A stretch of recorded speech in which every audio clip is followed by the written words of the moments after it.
So the idea is tutorials and how to do things and repetitive actions can now be done on the user's computer locally in order to show them how to use tools. Things to consider: screen sizes, resolutions, etc. This is the hacky way to do this.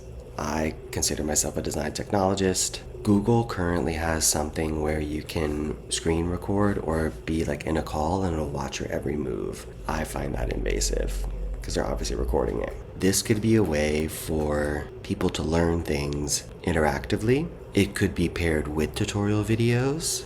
Maybe I'll do that. That'd be super cool. It could be tied with a local LLM, and so the user can ask questions and make changes that might not be in the original video. It's just a new way to learn on one's own. That's basically it. I just think it'd be really cool.